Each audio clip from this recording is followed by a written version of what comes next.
So hello all the students, welcome to our channel Mahatech Academy. So आजच्या lecture मध्ये आपण तुमचा unit 2 continue करणार आहोत, राईट.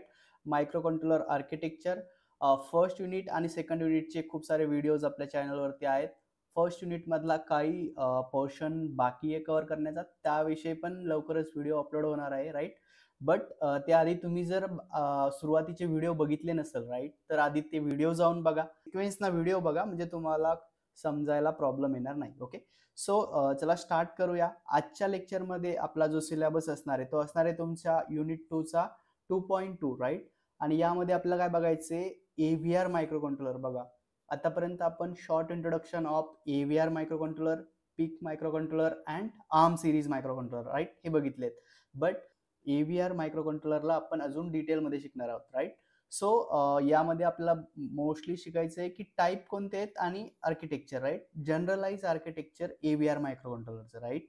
त्यानंतर काही जे टाईप्स असतील त्याला सुद्धा आपण डीप मध्ये डिस्कस करणार आहोत. सो इथे काही ऍक्च्युअल टाईप जे आहेत तुमच्या एव्हीआरचे, राईट, एव्हीआर मायक्रो कंट्रोलर मध्ये जे टाईप आहेत ते आपण लिस्ट आउट केले आहेत.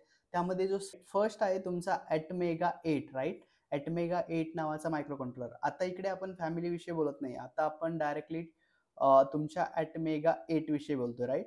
सो शॉर्ट मध्ये तुम्हाला लक्षात ठेवायचं आहे, जर विचारलं ॲटमेगा 8, ॲटमेगा 16 आणि ॲटमेगा 32 याचं difference between this 3 or give the short explanation, right. जसं 2 मार्कचे क्वेश्चन्स असतील तर तुम्हाला काय लक्षात ठेवायचे, ॲटमेगा 8 हा 28 पिनचे आयसी आहे.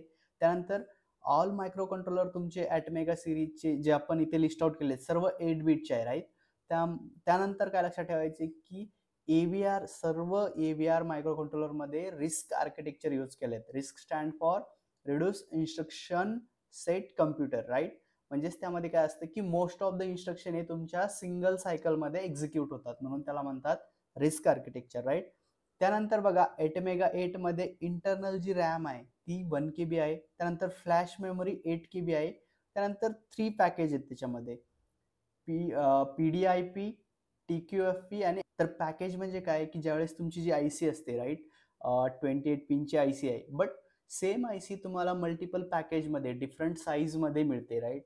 सो डिपेंड्स ऑन ॲप्लिकेशन, तुम्ही एक प्रॉपर साईज सिलेक्ट करू शकता, राईट. जसं की आपण लास्ट व्हिडिओमध्ये बघितलं होतं की ऑर्डिनो इनो आणि ऑर्डिनो नॅनो, राईट. याच्यामध्ये काय फरक आहे, कंट्रोलर सेम यूज केलाय, राईट. बट ऑर्डिनो इनोची जर साईज तुम्ही बघितली तर खूप मोठी साईज होती, अप्रॉक्सिमेटली तुमच्या क्रेडिट कार्डच्या साईजची, राईट. आणि ऑर्डिनो नॅनोची त्याच्यापेक्षा हाफ होती. ती हाफ का झाली, कारण तुम्ही जी आयसी यूज केली आहे मायक्रो कंट्रोलरची ती तुमची QF पॅकेज होती, म्हणजे कॉर्ड फ्लॅट पॅकेज, राईट. त्यामध्ये काय असतं की पूर्ण जे पॅकेज आहेत ते छोट्या पॅकेजमध्ये सेम मायक्रो कंट्रोलर डिझाईन केलेलं आहे. ओके, सो मोजक्याच गोष्टी तुम्हाला इकडे लक्षात ठेवायच्या. ॲटमेगा 8 मायक्रो कंट्रोलर आहे, 28 पिनची आयसी आहे, 8 बीट मायक्रो कंट्रोलर आहे, राईट. एव्हीआर मध्ये जे आपण डिस्कस करतो सर्व 8 बीटचे आहेत. त्यानंतर एव्हीआर रिस्क आर्किटेक्चर आहे. त्यानंतर इंटरनल SRAM आहे 1 KB ची, फ्लॅश मेमरी 8 KB आणि 3 पॅकेज मध्ये अवेलेबल आहे. Okay, so this is all about ATmega 8. त्यानंतर ॲटमेगा 16, राईट. ॲटमेगा 16 मध्ये काय आहे की 14 पिनची आयसी यूज केली आहे. 14 पिनची आयसी आहे, अगेन सेम 8 बीटचा मायक्रो कंट्रोलर आहे, means it can perform 8 bit data at a time, right, किंवा it has a 8 bit data bus. Okay, असं तुम्ही लक्षात ठेवू शकता. त्यानंतर इनहान्स रिस्क आर्किटेक्चर आहे. बघा, यामध्ये सुद्धा जो बेसिक कन्सेप्ट आहे आर्किटेक्चरचा तो कोणता आहे, रिस्क आहे. बट जसं थोडंसं व्हर्जन अपग्रेड होतं किंवा काही लेटेस्ट टेक्नॉलॉजी येते तर त्यामध्ये काहीतरी इम्प्रूव्हमेंट होते, म्हणून इकडे काय म्हणतो आपण, इनहान्स रिस्क आर्किटेक्चर. बट जो बेस असणार आहे आर्किटेक्चरचा तो कोणता असेल, रिड्यूस इन्स्ट्रक्शन सेट कम्प्युटर. जो रिस्क आर्किटेक्चर आहे तोच असणार, फक्त त्याचं थोडंसं इनहान्स व्हर्जन असणार. त्यानंतर बघा, ॲटमेगा 16 मध्ये सुद्धा इंटरनल SRAM आहे, 1 KB ची इंटरनल SRAM आहे याच्यामध्ये. त्यानंतर इकडे फ्लॅशची साईज डबल झालेली आहे. बघा, जसं की 8 मध्ये इकडे काय होतं, 8 KB ची फ्लॅश होती, 16 KB ची फ्लॅश मेमरी झाली. त्यानंतर ॲटमेगा 16 मध्ये ॲडिशनल 512 बाईटची तुम्हाला काय मिळते, EPROM, राईट. याच्यामध्ये फ्लॅश सोबतच तुम्हाला 512 बाईटची EPROM आहे, राईट. बट हे बाईट आहेत, बाईट आणि किलो बाईट यामध्ये तुम्हाला डिफरन्स माहिती आहे, राईट. त्यानंतर ॲटमेगा 16 मध्ये 32 जनरल पर्पज रजिस्टर आहेत, राईट. जनरल पर्पज रजिस्टर जे कशासाठी यूज करतात, टेम्पररी डेटा स्टोरेज करण्यासाठी किंवा काही डेडिकेटेड ऑपरेशन परफॉर्म करण्यासाठी. जसं आपण बघितलेलं आहे 8051 मध्ये, राईट. अक्युमुलेटर असेल, रजिस्टर बी असेल, त्यानंतर तुमचं R0 to R7 हे काय होते तुमचे स्पेशल पर्पज रजिस्टर. तसेच यामध्ये सुद्धा 32 आहेत. त्यानंतर ऑपरेटिंग फ्रिक्वेन्सी हा जो वर्क करतो ॲटमेगा 16 हा 16 मेगाहर्ट्स ऑपरेटिंग फ्रिक्वेन्सीवर वर्क करतो, राईट. 16 मेगाहर्ट्स. बघा, जर तुम्हाला हे लक्षात राहत नाहीये की 16 मेगाहर्ट्स कसं लक्षात ठेवायचं, तर काय करा की तिन्ही मायक्रो कंट्रोलरला एका पेजवरती घ्या, त्याचे स्पेसिफिकेशन कम्पेअर करा. त्यानंतर ॲटमेगा 32 बघा, ॲटमेगा 8, ॲटमेगा 16, ॲटमेगा 32 हे काय आहेत, त्याचे व्हर्जन अपग्रेड करण्यात आलेले आहेत. जसं की एक मायक्रो कंट्रोलर बनवला, त्यानंतर काही ॲप्लिकेशनसाठी तुम्हाला जास्त मेमरीची रिक्वायरमेंट आहे किंवा जास्त GPIO पिनची रिक्वायरमेंट आहे, तर त्या प्रकारे काय होतात की एकाच मायक्रो कंट्रोलरमध्ये खूप सारे मायक्रो कंट्रोलर मॅन्युफॅक्चर केले जातात, राईट. त्यानंतर ॲटमेगा 32. सो अगेन बघा, इकडे 32 सुद्धा काय आहे, तुमचा 8 बिटचा मायक्रो कंट्रोलर आहे. त्यानंतर यामध्ये काय आहे, high performance risk architecture. Again risk architecture आहे, बट इकडे कोणतं आहे, हाय परफॉर्मन्स. ॲटमेगा 16 मध्ये कोणतं होतं, इनहान्स रिस्क. आणि ॲटमेगा 8 मध्ये काय होतं, सिम्पल रिस्क आर्किटेक्चर, राईट. जे बेस आर्किटेक्चर असेल तुमचं, जे AVRचं रिस्क आर्किटेक्चर आहे ते होतं. त्यानंतर 16 मध्ये इनहान्स यूज केलं, त्यानंतर 32 मध्ये हाय परफॉर्मन्स रिस्क यूज केलं. त्यानंतर बघा 32 KB ऑफ फ्लॅश मेमरी. याच्यामध्ये बघा की जी फ्लॅशची साईज आहे ती ऑलमोस्ट डबल होत गेली आहे प्रत्येक व्हर्जनमध्ये. इनिशियली 8 KB होती, त्यानंतर 16 KB झाली, आता ॲटमेगा 32 मध्ये किती झाली, 32 KB. ओके. आणि बघा सिम्पल लक्षात कसं ठेवायचं, जसं की ॲटमेगा 8 आहे. ॲटमेगा 8 म्हणजे काय की यामध्ये 8 KB ची फ्लॅश मेमरी आहे. ॲटमेगा 16 म्हणजेच 16 KB ची फ्लॅश मेमरी आहे. आणि ॲटमेगा 32 म्हणजेच 32 KB ची फ्लॅश मेमरी आहे. ओके, हे सिम्पल लक्षात ठेवायचं आहे. आणि त्यानंतर ॲटमेगा 32 मध्ये 2 KB ची SRAM आहे. इकडे जी SRAM ची साईज आहे ती सुद्धा डबल झाली. बघा, लास्टमध्येही 1 KB ची SRAM होती, इकडे 2 KB SRAM आहे. आणि त्यानंतर EEPROM ची सुद्धा साईज डबल झाली, म्हणजेच इकडे किती आहे तुमची 1 KB EEPROM, right. 512 byte. Okay, 512 बाईटचं डबल काय होणार, 1 किलोबाईट. ओके. सो असं तुम्हाला लक्षात ठेवायचं आहे. ॲटमेगा 8, ॲटमेगा 16 आणि ॲटमेगा 32. थोडे थोडे पॉईंट्स तुमच्या लक्षात असू द्या, जनरलाइज आहे. यानंतर तुम्हाला ॲटमेगा 8 आणि ॲटमेगा 328 हे डिटेलमध्ये शिकायचे आहेत. बट जर टाईप विचारले, list out the different types of AVR micro controller, तो तुम्हाला माहित पाहिजे ॲटमेगा 8, ॲटमेगा 16, ॲटमेगा 32, राईट. त्यानंतर याच्यामध्ये अजून काही एक्स्ट्रा फीचर्स आहेत, जसं की JTAG इंटरफेस आहे, ऑन चिप डिबगिंग आहे, वॉचडॉग टायमर्स आहेत आणि 32 जनरल पर्पज रजिस्टर आहेत. ओके. सो ह्या सर्व गोष्टी तुम्हाला टाइप्स ऑफ AVR मध्ये लक्षात ठेवायच्या आहेत. टाइप्स ऑफ AVR मध्ये ॲटमेगा 8, ॲटमेगा 16, ॲटमेगा 32. ॲटमेगा 8 का, कारण फ्लॅश मेमोरीची साईज 8 KB आहे. ॲटमेगा 16 का, कारण फ्लॅश मेमोरी ही 16 KB आहे. ॲटमेगा 32 मध्ये फ्लॅश मेमोरीची साईज 32 किलोबाईट आहे किंवा 32 KB आहे. Okay. So this is all about the type of AVR. Okay. त्यानंतर नेक्स्ट टाइप आहे ॲटमेगा 328. ओके, ॲटमेगा 328. ओके. बघा, इकडे ॲटमेगा 328 ला का मी हायलाइट केलंय, बिकॉज तुमचा हा जो मायक्रो कंट्रोलर आहे 328, राईट, हा 328 तुमच्या ऑर्डिनो बोर्ड मध्ये यूज केलाय. आहे. ओके. ऑर्डिनो बोर्ड मध्ये जो तुमचा मायक्रो कंट्रोलर आहे ऑर्डिनो युनो मध्ये, तो 328 आहे, ॲटमेगा 328. किंवा जे लेटेस्ट व्हर्जन आहेत ऑर्डिनोचे, त्यामध्ये आता रेनेससचा मायक्रो कंट्रोलर यूज करतात किंवा काही अजून जे लेटेस्ट व्हर्जनचे मायक्रो कंट्रोलर आहेत, राईट, ते यूज करतात. बट जो तुमचा ऑर्डिनो युनो बोर्ड असेल त्यावरती तुम्हाला ॲटमेगा 328 हा मायक्रो कंट्रोलर बघायला मिळेल. ओके. सो त्यामुळे आपण याला थोडंसं डिटेलमध्ये घेतलेलं आहे. हा सुद्धा तुम्हाला अपकमिंग सिलेबसच्या पॉईंटमध्ये थोडासा डीप याच्यामध्ये सुद्धा जायचं आहे. ओके. सो काय गोष्टी लक्षात ठेवायच्या ते आपण क्विकली बघणार आहोत. बघा, ॲटमेगा 328, राईट. फर्स्ट काय आपण काय शिकतोय, AVR series. So this is AVR micro controller. Okay. And it's a high performance and low power 8 bit RISC based micro controller. Okay. So ATmega 328 काय आहे, फर्स्ट 8 बिट मायक्रो कंट्रोलर आहे. Second, हा AVR family मधला micro controller आहे. आणि third one low power RISC architecture use केलेलं आहे. Low power means it consume very less power while working, किंवा जे ऑपरेशनसाठी जी पॉवर रिक्वायरमेंट असेल ती व्हेरी लेस असेल, राईट. त्यानंतर it contains 32 kilobyte of ISP flash memory, right. Again याच्यामध्ये किती मेमरी तुम्हाला मिळते? 32 KB flash memory with read while write capabilities. Okay, so different टाईपच्या कॅपॅबिलिटीज असतात मेमरीमध्ये. ओके, डिफरंट टाईपच्या मेमरीज आहेत. तर याच्यामध्ये कोणती फंक्शनॅलिटी आहे की रीड वेल राईट. ओके, जर तुम्हाला एखादा डेटा त्या मेमरीमध्ये राईट करायचा असाल, किंवा तुमचं एखादं रायटिंगचं ऑपरेशन परफॉर्म होत असेल मेमरीच्या रिलेटेड, त्यावेळेस सुद्धा तुम्ही काय करू शकता? तो मेमरीमधून जो अदर डेटा असेल तो रीड करू शकता. ओके, त्यानंतर operating voltage range from 1.8 to 5.5 volt. Okay, so जे मायक्रो कंट्रोलरला ऑपरेटिंग व्होल्टेज लागणार आहे ते तुमचं वाईड व्होल्टेज रेंज आहे. म्हणजे इट कॅन वर्क मिनिमम 1.8 व्होल्टवर सुद्धा. जसं की तुमच्याकडे एक 1.8 व्होल्टचा सेल असेल तर त्यावर सुद्धा तुम्ही तुमचा प्रोजेक्ट रन करू शकता, किंवा तुमच्याकडे 5 व्होल्टचा सप्लाय असेल, किंवा डायरेक्टली USB कनेक्ट करून आपण त्याला वर्क करू शकतो. सो वाईड व्होल्टेज रेंज हे सुद्धा एक फीचर्स असतं मायक्रो कंट्रोलरमध्ये. त्यानंतर बघा ॲटमेगा 328 AVR मायक्रो कंट्रोलर. याची जी मेमरी साईज आहेत आपण ऑलरेडी बघितलं की 32 KB ची फ्लॅश मेमरी आहे, बट त्या व्यतिरिक्त काय आहे तर 1 KB ची EEPROM. EEPROM stand for electrically erasable programmable read only memory, right. त्यानंतर SRAM जी रॅम असणार आहे ती असणार आहे 2 KB ची. EEPROM किती आहे? 1 KB. आणि फ्लॅश मेमरी किती आहे? 32 KB. ओके, या तुम्हाला लक्षात ठेवायचे. त्यानंतर याच्यामध्ये सुद्धा काय आहे? 32 general purpose register. Okay, 32 general purpose register जे तुम्ही प्रोग्रामिंगमध्ये किंवा डिफरंट ऑपरेशन परफॉर्म करताना यूज करू शकता. त्यानंतर 23 general purpose IO lines. IO lines म्हणजे काय असतं की ओके, IO लाईन्स म्हणजे काय असतं? Input output lines.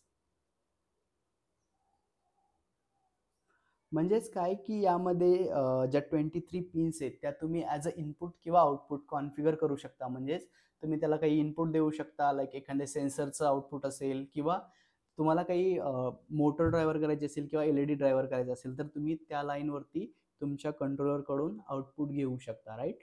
So input आणि आउटपुट लाईन किती आहेत? 23 जनरल पर्पज IO लाईन.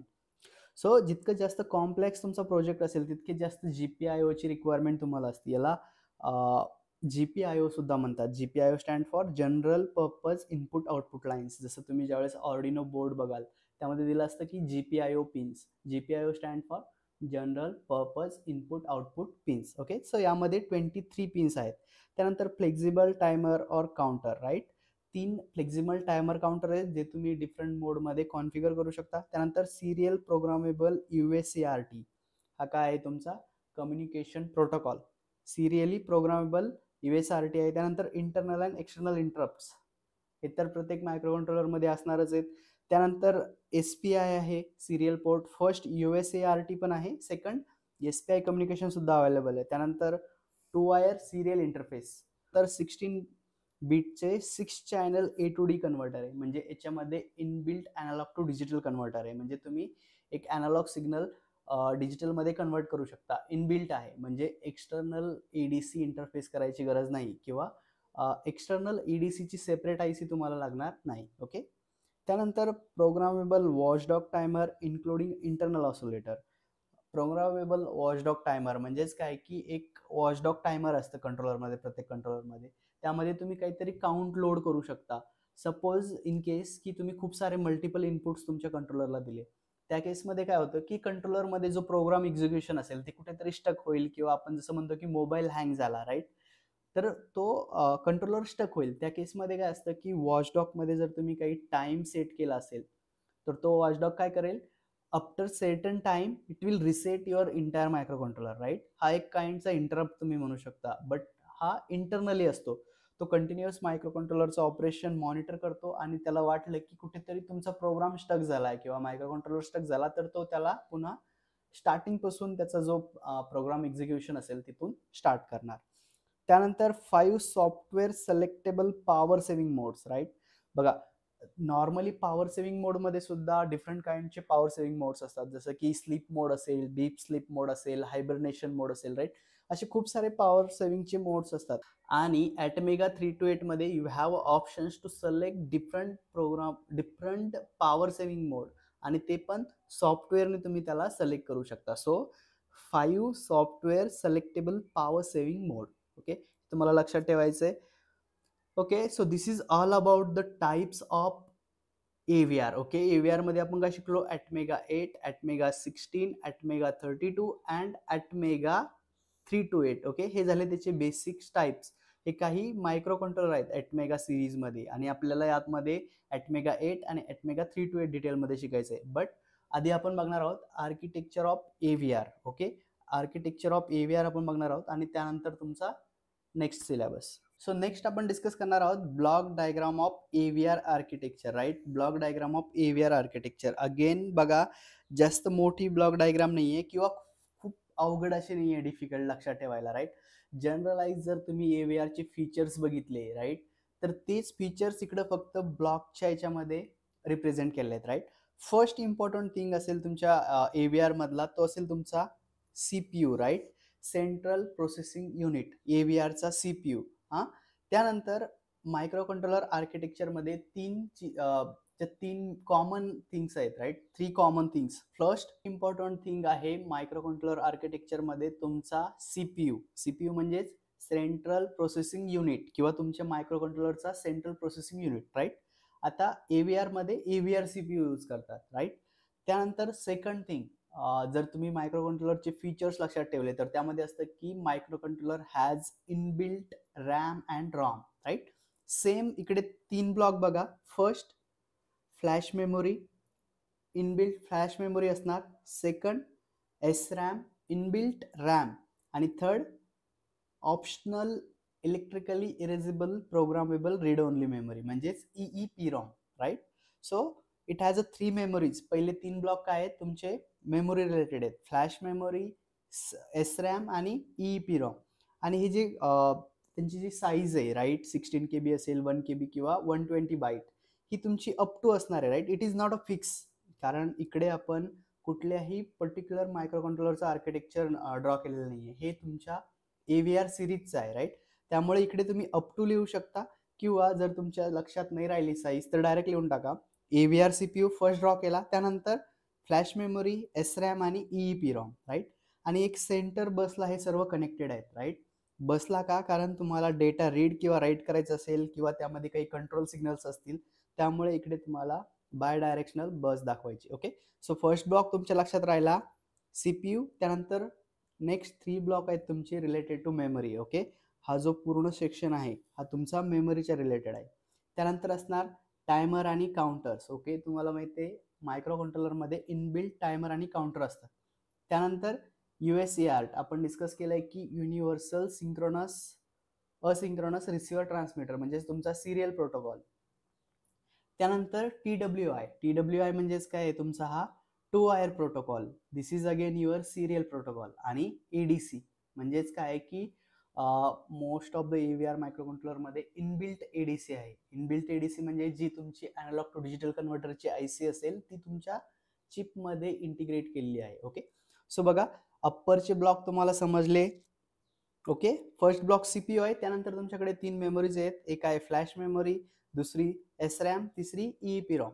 त्यानंतर it has a inbuilt timer counter आहे, म्हणून आपण इकडे एक टायमर काउंटरचा ब्लॉक काढा. त्यानंतर सिरियल कम्युनिकेशन मध्ये USART 2 वायर इंटरफेस, आणि त्यानंतर inbuilt ADC analog to digital converter. Right, बघा, ब्लॉक डायग्राम मध्ये थोडासा ब्लॉक इकडे तिकडे जरी झाला तरी पण काही प्रॉब्लेम नाहीये. राईट, असं नाहीये की तुम्हाला सिरियली हे ब्लॉक लक्षात ठेवायचे. राईट, तुम्हाला वाटलं की हा टायमर मला शेवटी ड्रॉ करायचा, ADC आधी ड्रॉ करायचा, तरी तुम्ही ड्रॉ करू शकता. Right, it is not accurate, किंवा ही जी तुमची डायग्राम असेल ही एक्झॅक्ट हेच असणार असं नाहीये. राईट, तुम्ही याला थोडीशी मॉडिफाय करू शकता. This is not a law or theorem. Right, जसं की ओम्स लॉ आहे. ओम्स लॉ तुम्हाला ओम्स लॉ सारखाच राईट करावा लागेल, किंवा तसाच तो एक्सप्लेन करावा लागेल. Right, but this is a generalize block diagram. You can modify little bit, किंवा तुम्ही त्याला थोडंसं मागं पुढे चेंज करू शकता. बट तुमच्या लक्षात काय ठेवणं आहे की AVRच्या आर्किटेक्चरमध्ये माझ्याकडे 3 मेमोरीज आहेत, एक टायमर काउंटर आहे, त्यानंतर एक USART आहे, त्यानंतर एक 2 वायर इंटरफेस आणि ADC. राईट, त्यानंतर खाली या, इकडे आहे तुमचं क्रिस्टल, राईट. प्रत्येक मायक्रो कंट्रोलरला इनबिल्ट ऑसिलेटर असतो, इनबिल्ट क्रिस्टल ऑसिलेटरचं सर्किट असतं, बट क्रिस्टल हे एक्सटर्नली कनेक्ट करावं लागतं, राईट. हे जे असेल क्रिस्टल हा तुमचा एक्सटर्नल पार्ट असेल, राईट. ज्यावेळेस आपण ऑर्डिनोचे काही ॲक्च्युअलमध्ये व्हिडिओ बनवू त्यावेळेस तुम्हाला मी फाइंड आउट करून देईल की क्रिस्टल हा कसा ओळखायचा, राईट. त्यानंतर हा जो ऑसिलेटर असणार आहे हा इनबिल्ट असेल तुमच्या आय सीमध्ये, राईट. त्यानंतर micro controller and timing. Okay, जे मायक्रो कंट्रोलरचे MCUचे जे कंट्रोल सिग्नल्स आहेत, राईट, किंवा काही internal oscillator related control signals आहेत किंवा टायमर मोड सिलेक्शन असतील, हे तुमचं या ब्लॉकमध्ये असेल. नेक्स्ट आहे तुमचं input output port and interface. बघा, मोस्ट ऑफ द AVR म्हणजे प्रत्येक AVR मायक्रो कंट्रोलरला काही GPIO पिन्स आहेत, राईट. आणि ते GPIO पिन्स कशामध्ये आपण ओके, काही पोर्ट्स आहेत आणि प्रत्येक पोर्ट्समध्ये काही GPIO पिन्स असतात, राईट. जसं की 8051 मध्ये आपल्याकडे 4 पोर्ट्स होते, सेम AVR मध्ये सुद्धा तुमच्याकडे 4 पोर्ट्स आहेत आणि युझिंग दॅट 4 पोर्ट्स प्रत्येक पोर्टमध्ये तुमच्याकडे 8 GPIO पिन्स असणार आहेत, राईट. सो त्यासाठी एक ब्लॉक असणार आणि तो हा तुमचा ब्लॉक असणार, input output port interface. Okay, so depends on the micro controller, कधी ते जे नंबर ऑफ पोर्ट्स असतील ते कमी असतील किंवा त्यामध्ये ज्या नंबर ऑफ GPIO पिन्स असतील त्या 23 असेल किंवा 32 असेल, right. Depends on the types of micro controller, depends on the types of AVR IC. त्यानंतर वॉचडॉग टायमर आपण डिस्कस केलेला आहे. ओके, वॉचडॉग टायमर आपण ऑलरेडी डिस्कस केलं आहे की काय, एक स्पेशलाइज इंटरनल ऑसिलेटर असतं किंवा इंटरनल टायमर असतं आणि हे वॉचडॉग टायमर काय मॉनिटर करतं, कंटिन्युअस तुमच्या मायक्रो कंट्रोलरची जी प्रोग्राम एक्झिक्युशन स्टेप असेल किंवा तुमचा जो प्रोग्राम असेल त्याला कंटिन्युअसली मॉनिटर करणार आणि त्याला कुठेतरी समजलं की तुमचा प्रोग्राम स्टक झालाय किंवा मायक्रो कंट्रोलर कुठेतरी ट्रॅप झालाय, right, while executing your program, तर त्यावेळेस वॉचडॉग काय करतो, त्यामध्ये एक फिक्स टाइम काउंट लोड केलेला असतो आणि जर तुमचा मायक्रो कंट्रोलर एखाद्या ठिकाणी स्टक झाला ड्युरिंग प्रोग्राम एक्झिक्युशन, तर वॉचडॉगमध्ये काही इंटरनल इंटरप्ट्स असतात आणि ते काय करतात, तुमच्या मायक्रो कंट्रोलरला रिसेट करतात, right. So this is something like a auto reset function, right. बघा, मायक्रो कंट्रोलरमध्ये 2 टाईपचे रिसेट आहेत. एक जे तुम्ही एक्सटर्नली रिसेट स्विच प्रेस करून किंवा रिसेट पिनला इनपुट देऊन मायक्रो कंट्रोलर रिसेट करू शकता, or if you have inbuilt watchdog timer, त्यानंतर तुम्ही त्याला प्रोग्राम करू शकता की जर तुमचा मायक्रो कंट्रोलर काही काळासाठी स्टक झाला किंवा well program execution it stuck somewhere, the watchdog will automatically reset your entire system. Okay, त्यानंतर SPI तुम्हाला माहिती आहे, सिरियल पेरिफेरल इंटरफेस. नेक्स्ट चॅप्टरमध्ये आपण डिटेल यूज करणार आहोत. सध्या तुम्हाला लक्षात ठेवायचं आहे की this is a part of serial communication, right. आणि हा कशासाठी यूज करणार, जर तुम्हाला एखाद्या दुसऱ्या एम्बेडेड सिस्टीम सोबत कम्युनिकेट करायचं असेल किंवा इंटरनली तुमची एखादी अजून IC असेल जी डिजिटली आउटपुट देते, राईट. सपोज तुमच्याकडे एक मोटर ड्रायव्हर आहे जो तुमचं SPI थ्रू कम्युनिकेट करून तुम्ही त्याला कमांड देऊ शकता. ओके, नेक्स्ट आहे तुमचं ISP stand for in system programming. Okay, आणि most of the AVR micro controller काय आहे की inbuilt it has a in system programmable flash memory or ISP that can simply program without detaching the chip from the circuit and allow for reprogramming of the microcontroller when it is within the application circuit, right. In circuit programming म्हणजे काय की जर तुम्ही एखाद्या सर्किटमध्ये micro controller use केला तर तुम्ही त्याला you can directly program that micro controller आणि त्याला मल्टिपल टाइम्स प्रोग्राम करू शकता. आणि कशामुळे पॉसिबल आहे की it has a on chip flash memory, right. एका मायक्रो कंट्रोलरला तुम्ही मल्टिपल टाइम प्रोग्राम करू शकता, राईट. सो प्रत्येक AVR फॅमिलीमध्ये इन चिप ISP आहे. ISP stand for in system programmable flash memory किंवा in system programmable memory. Okay, त्यानंतर इंटरप्ट युनिट तुम्हाला माहिती आहे, डिफरंट इंटरप्ट्स आहेत. AVR फॅमिलीच्या प्रत्येक मायक्रो कंट्रोलरमध्ये काय आहेत, इनबिल्ट इंटरप्ट्स आहेत. इंटरप्ट कंट्रोलर आहे, इंटरप्ट प्रायोरिटी कंट्रोलर असतात, त्यासाठी स्पेशलाइज काही रजिस्टर असतात, राईट. सो हे सर्व आहे तुमचं architecture about your AVR family, right. AVR फॅमिलीचं आर्किटेक्चर आहे, सर्व जनरलाइज ब्लॉक आहेत. जर तुम्ही ब्लॉक लक्षात ठेवले, so for every block you can writes at least 2-3 lines, right. जर खूप सारी मोठी ब्लॉक डायग्राम आहे त्यामुळे तुम्हाला इकडे डिटेलमध्ये each and every block explain करायला विचारणार नाही, बट तुम्ही पहिले 2 युनिट व्यवस्थित बघितलेत तर या ब्लॉक डायग्राम मध्ये कुठलाही असा ब्लॉक नाहीये जो तुम्हाला एक्सप्लेन करता येणार नाही, राईट? आणि जसं अजून आपण नेक्स्ट चॅप्टर बघू, ज्यावेळेस आपण डिटेलमध्ये एसपीआय बघणार आहोत, यूएसए आर्ट बघणार आहोत, टू वायर इंटरफेस बघणार आहोत, राईट? आणि एडीसी ऑलरेडी तुम्ही शिकलेला आहात. तर हे जे ब्लॉक आहेत हे सुद्धा आपण येणाऱ्या लेक्चरमध्ये खूप डिटेलमध्ये एक्सप्लेन करणार आहोत. त्यानंतर तुम्हाला हे समजायला अजून सोपं जाईल. Okay, so this is all about the AVR architecture. Next लेक्चरमध्ये आपण एटमेगा 8 मायक्रोकंट्रोलरवरती फोकस करणार आहोत, त्याची पिन डायग्राम बघणार आहोत, एटमेगा 8चं आर्किटेक्चर, त्यानंतर त्याची प्रोग्रामिंग इंटरफेसेस किंवा त्याचे जे रजिस्टर आहेत ते डिटेलमध्ये बघणार आहोत, राईट? आणि त्याचबरोबर आपण काही ऑर्डिनोचे व्हिडिओ सुद्धा बनवण्याचा प्रयत्न करणार आहोत, ज्यामध्ये तुम्हाला थोडंसं प्रॅक्टिकल एक्सपोजर सुद्धा बघायला मिळेल. Okay, so this is for today's lecture. लवकरच अजून व्हिडिओ आपल्या चॅनलवरती अपलोड होणार आहेत, तर चॅनलला सबस्क्राईब करायला विसरू नका. आणि तुमचे जे पण फ्रेंड्स असतील त्यांच्यासोबत शेअर करा. जितका चांगला रिस्पॉन्स तुमच्याकडून असेल तितके फास्ट आणि लवकर व्हिडिओ अपलोड करण्याचा आपला प्रयत्न असणार आहे. Okay, so thank you and all the best.